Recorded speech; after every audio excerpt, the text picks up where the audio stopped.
il m'a dit, ils vont tous partir. Et quand il voulait dire tous partir, à l'époque, tous les artistes qu'on représentait, en fait, nos artistes majeurs qu'on développait,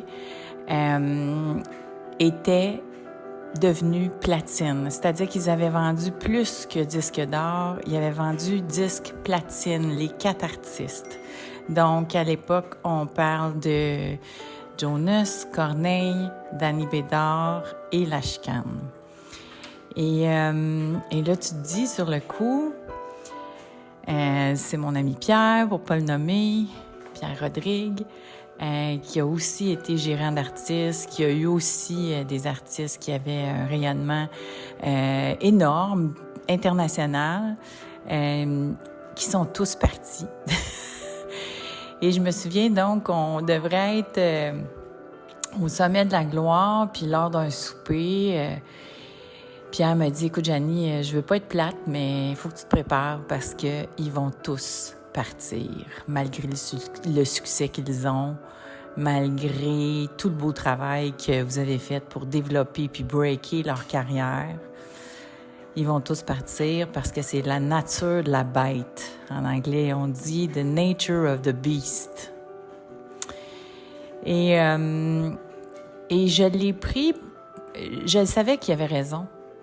C'était plate à dire ou à savoir peut-être, mais c'était une information nécessaire que j'ai jamais oubliée, surtout dans les moments de tumulte.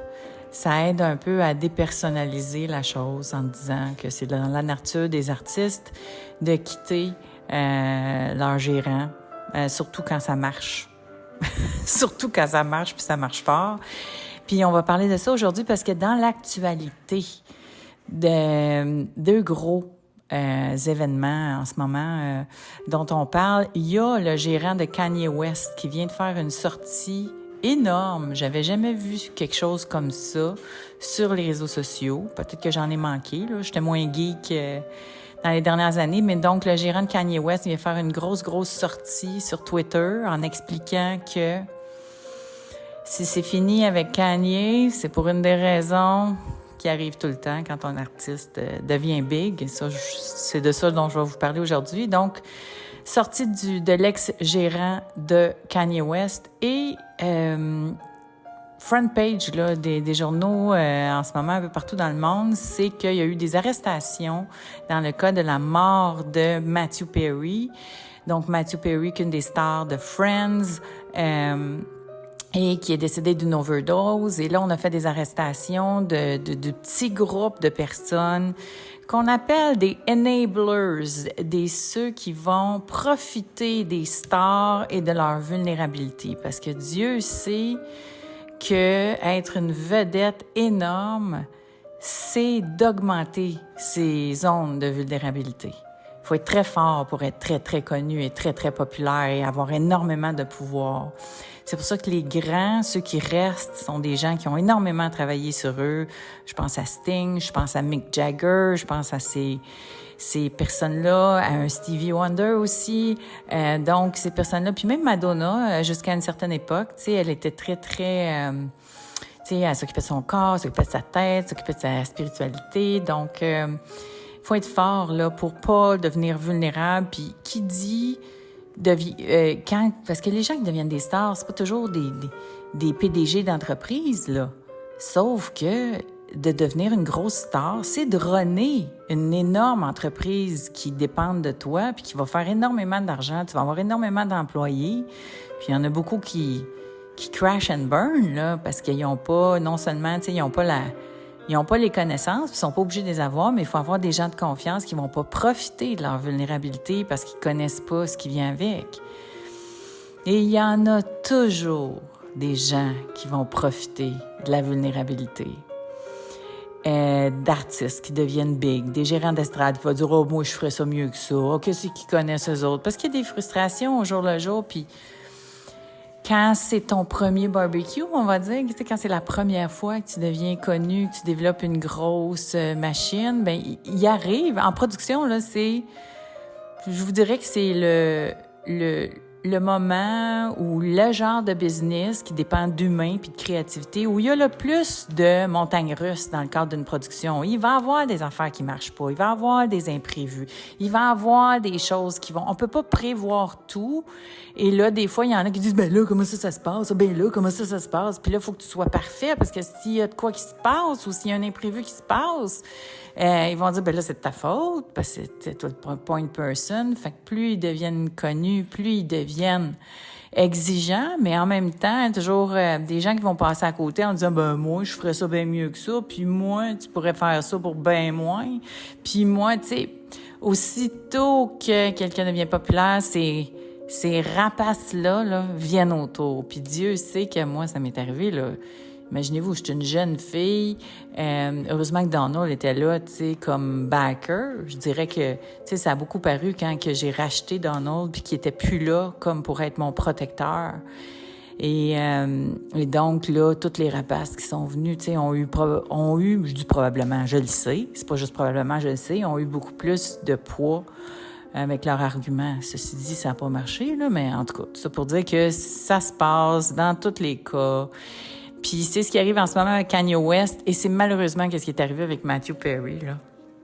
Parce que lui, il en avait toute une vulnérabilité. Ça faisait des années qu'il se battait. Il y avait des problèmes de consommation, problèmes de sobriété, puis les gens ont profité de ça, puis il est allé jusqu'à en mourir. Alors, je vais vous raconter d'abord ce qui s'est passé dans l'affaire Kanye West. Donc, son gérant s'appelle Milo Yiannopoulos. Faites ça, Kanye West, ex-gérant. Vous allez trouver ça sur le web assez facilement. Et il a sorti une série de tweets. Parce qu'en ce moment, la carrière de Kanye West, elle est plus ce qu'elle était. Il vend plus autant qu'il vendait, puis à chaque fois qu'il essaie de le sortir des choses, ça n'a pas eu autant de succès que ça en avait. Alors, lui, il écrit, si vous vous demandez pourquoi Kanye West a de la misère à avoir du succès à la fois dans sa musique puis dans ses business, c'est parce qu'il est addict à un gaz, ça doit être une nouvelle drogue, là, mais au gaz qui fait rire là, que tu peux avoir chez le dentiste. Donc, il y a un problème de consommation, puis la personne qui l'a rendu addict à ça, c'est un dentiste. Voici son nom. C'est quelqu'un de mal intentionné qui s'est incrusté dans la vie de Kanye, puis alors que... Parce que les vedettes aussi, une autre raison pourquoi il y a des gens qui arrivent à convaincre les vedettes de quitter leur équipe, qui leur a bien servi pourtant, là, c'est aussi en leur disant, moi, je vais te dire oui quand tout le monde te dit non. C'est que les vedettes n'aiment pas se faire dire non. Plus t'es big, plus tu veux te faire dire oui à tout, mais sauf qu'à un moment donné, tu sais que la vedette, regardez avec Jennifer Lopez, là, elle voulait faire un film. Ils ont tous essayé de dire que c'était pas une bonne idée de faire un film. Tout le monde autour d'elle a essayé. Son gérant, elle le dit même dans le film. Pas une bonne idée. Mon gérant voulait pas. Puis la fille qui fait ses relations publiques aussi, elle dit c'est pas une bonne idée. Son chum, il dit c'est pas une bonne idée. Les autres, ils aiment pas ça, du monde qui dit non, fait qu'ils décident de dire oui. Puis ils font pareil. C'est ça le danger, c'est que les vedettes, à un moment donné, ils aiment pas se faire dire non, fait qu'ils vont s'entourer. Donc, lui, son dentiste, il devient son meilleur ami, puis lui, il dit, je vais te dire oui à tout. Tu t'en veux de la drogue, je t'en donne. T'en veux de ça, je t'en donne. T'es tanné que le monde, parce que là, une des choses qu'il dit, le gérant, c'est son dentiste l'a rendu addict. 2, il profite de sa vulnérabilité pour s'incruster dans sa vie puis me tasser. Tu sais, créer des conflits avec moi, qui est son gérant officiel. Donc, moi, j'ai dû me tasser parce qu'il a pris le contrôle. Une des choses qui fatiguait Kanye, c'est que les gens, ses fans, commençaient à remarquer qu'il avait l'air d'avoir des problèmes de consommation. Puis, quand eux, les fans, en parlaient sur le compte, genre, qu'est-ce qui se passe avec Kanye? Il a pas l'air à bien aller, il est-tu addict à quelque chose?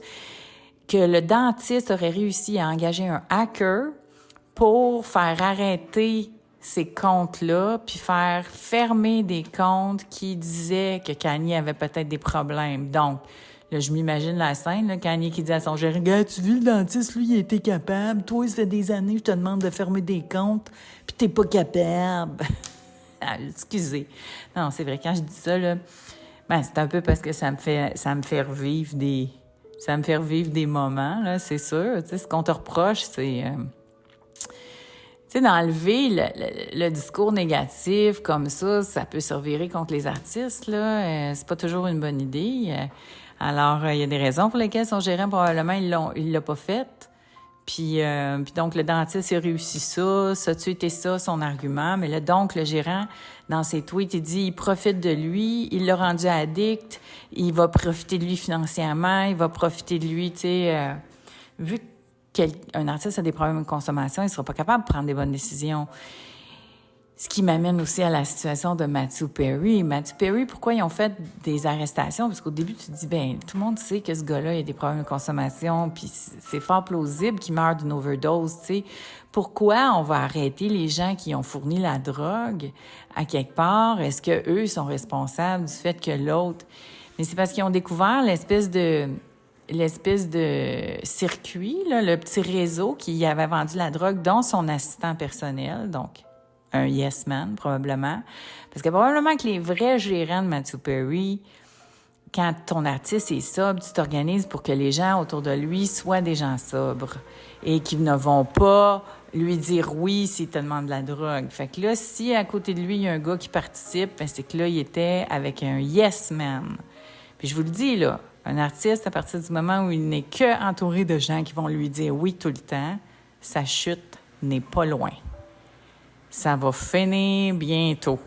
Tu sais, surtout, tu sais, c'est arrivé à Whitney Houston, elle n'acceptait plus personne autour d'elle qui disait non à quoi que ce soit. Alors, mais tu sais, est-ce que c'est du bon jugement? Quand tu as des problèmes de consommation, tu n'as pas un très bon jugement. Puis je dirais aussi qu'il y a plein d'affaires dont tu te souviens plus. Hein? Moi, je sais que j'ai eu beaucoup de problèmes parce que quand il y avait des problèmes de consommation, il y avait aussi des problèmes de mémoire, puis des problèmes de logique, puis tout ça. Tu sais, comment avoir une discussion avec l'irrationnel? C'est tellement difficile. Hein? On peut pas... tu sais, quand pour la personne 1 + 1, ça égale 19, comment tu peux faire pour raisonner cette personne-là? Ça marche plus, tu sais, mais parce qu'il y a des problèmes de consommation. Fait que dans le cas, donc, de Matthew Perry, c'est que c'est une petite clique qui a profité de lui parce que non seulement ils ont fourni la drogue, mais ils ont profité de lui financièrement. Ils ont même retrouvé un courriel qui dit « Allons voir », c'est un médecin, le médecin qui a fourni la drogue, il dit « Allons voir comment cet imbécile-là est prêt à payer pour de la kétamine. » Puis je pense qu'il a payé 75 000 pour 20 flacons de kétamine. Bon, j'ai aucune idée de comment ça vaut la drogue, mais certainement pas 75 000 $ pour 20 flacons de cette affaire-là. Là. Fait que c'est de profiter aussi de la vulnérabilité financière de ces gens-là. C'est que là, moi, je me souviens, c'est arrivé, là, tu sais, c'est comme, moi, avec moi, tu ferais bien plus d'argent, mais donne-moi 20 000 pour commencer, moi, te placer ça, puis là, je vais... Écoute, c'était des affaires qui se tenaient pas debout, puis là, t'es là. Mais là, la personne veut te tasser parce qu'elle sait que toi, tu le vois, que c'est de la magouille, tu sais. Fait que moi, j'ai eu ça, tu sais.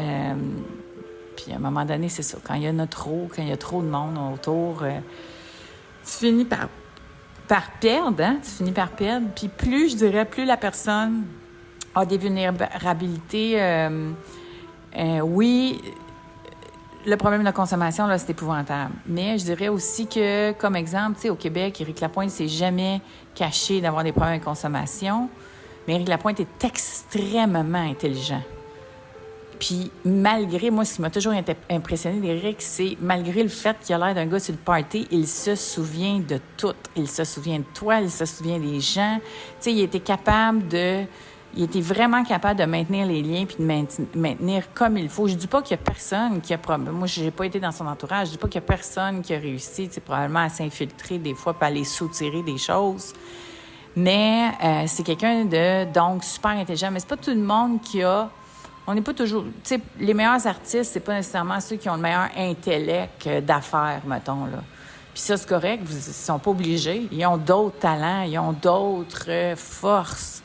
Mais ceux qui n'ont pas cette intelligence d'affaires ou un petit peu plus cartésienne, là, c'est eux autres qui s'en font passer des bonnes, là. Mon Dieu Seigneur.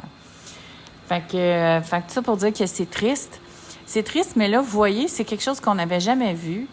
C'est-à-dire que quand tu es gérant, je vais vous dire, tu sais, moi, je l'ai été dans cette situation-là. Quand tu es gérant, puis que tu t'es devant une injustice, puis t'es devant des gens qui vont profiter, puis t'es devant des situations comme ça qui mériteraient que tu ailles te défendre, là, parce que tu en as un bon point à défendre. Mais la raison principale pourquoi tu le fais pas, c'est que tu as dépensé souvent 5, 10, 12 ans de ta vie à dire à tout le monde que cette personne-là est extraordinaire, que cette personne-là elle a un talent extraordinaire, que le public tombe en amour avec ton artiste. Tu vas certainement pas contribuer au fait que le public commence demain matin à moins aimer ton artiste. Fait que tu peux pas, des fois, quand c'est l'artiste qui est pas correct avec le gérant, c'est pour ça qu'il y a juste les gérants qui ont des mauvaises réputations. C'est très rare qu'un artiste ait des mauvaises réputations, à moins que ce soit une femme, bien entendu. C'est parce qu'on se défend pas. Parce que nous, ce qu'on veut, c'est que l'artiste, son public l'aime. Puis donc, tu veux que ça continue. T'es pas capable. En tout cas, moi, éthiquement, je peux pas défaire ce que j'ai construit. Alors, tu sais, dans une situation en particulier, c'était ça. C'est que je pouvais pas répondre, je pouvais pas rien dire, parce que si je le disais, c'était fini. Le public allait plus l'aimer, là. Fait que c'est ça. Fait que c'est non, on fera pas ça. Notre travail, c'est d'être au service. Alors là, on voit que, c'est pour ça que je le vois dans le cas de Milo, c'est très habile parce que, bon, il blâme tout le dentiste. Il blâme pas vraiment Kanye, sauf, écoute, il lui envoie une droite, par exemple. C'est qu'il dit que la façon pour Kanye de me sortir, ça a été de me proposer quelque chose qu'il savait que j'allais dire non et qu'il savait que j'allais devoir quitter l'entreprise s'il m'imposait de faire ça. Et son idée, c'était de faire du porn. Bon, là, il dit que Kanye veut faire du porn. Alors, ça le détruit pas au niveau de sa réputation, parce que, tu sais, les jeunes, en ce moment, tu sais, ce que je comprends, là, c'est que, tu sais, ces affaires-là, là, les nudes puis tout ça, c'est pas si... Mais moi, je le dis, pour ma génération, ça fait pas de sens, mais ça semble moins choquer les jeunes générations que nous autres. Fait que ça, peut-être, puis moi, ça me fait de la peine que c'est normalisé, là, ça, là. Partez-moi pas là-dessus, là. Moi, je compte le porn, point. Mais en tout cas, anyway, on parle pas de ça aujourd'hui. Mais, fait que là, il dit ça, tu sais, Kanye voulait faire ça, mais je pense que ce que ça démontre, c'est que ça descend pas Kanye, mais ça montre qu'il a peut-être pas toute sa tête. Alors, c'est très habile, donc, ces tweets. Et donc, il est sorti. Donc, cette sortie publique-là, c'est quelque chose qu'on n'avait pas vu avant. Il y a d'autres sorties là, qui se passent en ce moment. Ça brasse beaucoup dans le monde de la musique. Il y a bien des gens qui osent prendre parole. Je pense surtout aux États-Unis. Il y a eu tellement d'abus de pouvoir depuis longtemps. Là, c'était effrayant. Fait qu'il y a bien des choses, d'après moi, qui vont de plus en plus sortir. Il y a des choses qui sont juste sur le web, qui sont pas encore dans les journaux. Mais ce truc-là de Kanye West, d'après moi, ça va faire les journaux. Là, ça n'a pas le choix. Là, c'est trop gros. Puis Matthew Perry, ça l'était déjà là aujourd'hui. Alors, puis là, Matthew Perry, c'est ça, c'est que les policiers disent, écoute, il y a des limites à dire. Qu'est-ce que le moron est prêt à payer pour ça? C'est donc vraiment, c'est d'être négligent avec la vie de quelqu'un, surtout quand tu es médecin. Alors, j'ai pas de misère à croire là, pourquoi il va y avoir des accusations criminelles de déposer contre ces gens-là qui abusent de la vulnérabilité des artistes. Puis des fois... S'il y a des artistes qui m'écoutent, parce que je sais qu'il y en a, c'est des fois, ceux qui vous disent non, là, ils le font pour votre bien, puis je sais que vous n'avez pas le goût bien souvent, mais vraiment, des fois, c'est pour le bien de la personne qu'il faut qu'on prenne une décision difficile, puis qu'on débatte, qu'on soit prêt à tenir notre bout, tu sais, dire, gars, ça, c'est pas une bonne idée, puis je vais tenir mon bout, puis rappelle-moi dans 5 ans pour me dire merci. C'est bien rare qu'ils vont le faire, mais mais moi, en toute conscience, souvent, c'est ce que je faisais quand j'ai eu à le faire. Fait que encore merci donc à mon ami Pierre Rodrigue. Donc lui il avait été gérant, écoutez bien ça là, Jean Leloup. Lui à une époque, il y avait Jean Leloup, Daniel Bélanger, Lassa de Sella et Bran Van 3000. C'était big là, tu sais, les 4 en même temps. Puis lors du souper où il m'avait dit ça, puis je l'ai jamais oublié, puis ça m'a aidé à traverser des moments difficiles en dépersonnalisant ce qui arrivait, en me disant, tu sais, c'est la nature de la bête, mais pas en me disant que ça n'avait rien à voir avec moi. Je veux dire, j'avais mes fautes aussi. Tu sais, dans la fin de toute relation contractuelle, on a chacun nos fautes. Ceci dit, on respecte nos engagements. Mais Mais tout ça pour dire que je le remercie de m'avoir dit ça. Puis je me souviens, j'étais allée à un autre souper organisé par lui, dans lequel il y avait d'autres gens qui avaient déjà été gérants, de grosses vedettes, là. Puis au Québec, tu sais, dans le temps, puis je me souviens, j'étais assise à côté d'un, puis qui m'avait dit « Oh, t'es gérante d'artiste! » J'avais dit, il dit « Oh my God, je ferais plus ça. Je m'ouvrirais veine au lieu de faire ça. » Il dit « Le métier le plus ingrat au monde. » Lui, il était rendu investisseur immobilier, puis il était vraiment plus heureux avec des buildings. Il dit « Des buildings, ça parle pas, ça dit pas non, ça te remet pas en question, ça te dit pas qu'est-ce que c'est faire. » Ah, Seigneur. Fait que oui, c'est un métier très difficile, très aléatoire. J'ai énormément d'admiration pour ceux qui le pratiquent toujours. Moi, je fais du conseil maintenant. Je suis plus là dans le day-to-day. J'arrive, je fais des propositions stratégiques. Je propose des plans de monétisation ou des plans de conversion ou des plans d'engagement ou des plans de communication aussi. Je fais ça. Je propose des plans puis tout ça, mais je laisse aux professionnels qui le font avec tout leur cœur et leur âme, je leur laisse cette portion de la tâche. Je pense que c'est quelque chose que tu peux faire un temps, mais qu'à un moment donné, justement, c'est mieux de passer à autre chose, puis de laisser ceux qui ont la passion pour vivre tous les aléas que ça apporte. Alors, c'était votre J'ai une idée du vendredi. Oubliez pas, allez voir la boutique J'ai une idée. Je vous ai mis le lien. Il y a une boutique J'ai une idée maintenant dans laquelle, vous allez retrouver des livres, des audiobooks qui se retrouvent dans les recommandations là, que je vous ai faites dans le cadre du podcast. Vous allez aussi avoir des produits que j'ai testés, puis juste les meilleurs. Là.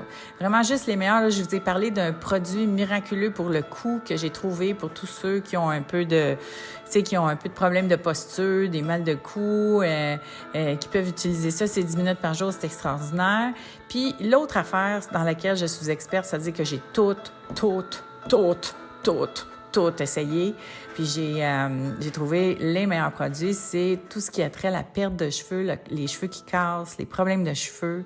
Moi, j'ai ça depuis que je suis très jeune. Fait que toutes les périodes et les raisons de perte de cheveux... J'ai eu à les rechercher et aujourd'hui, heureusement, il existe un paquet d'excellents produits qui peuvent nous aider là-dessus. Fait que je sais que j'ai beaucoup de femmes qui m'écoutent. Si vous désirez renforcer, améliorer, etc., dans la boutique, J'ai une idée. Vous allez trouver ces produits-là. Alors, je vous remercie beaucoup. On se revoit la semaine prochaine.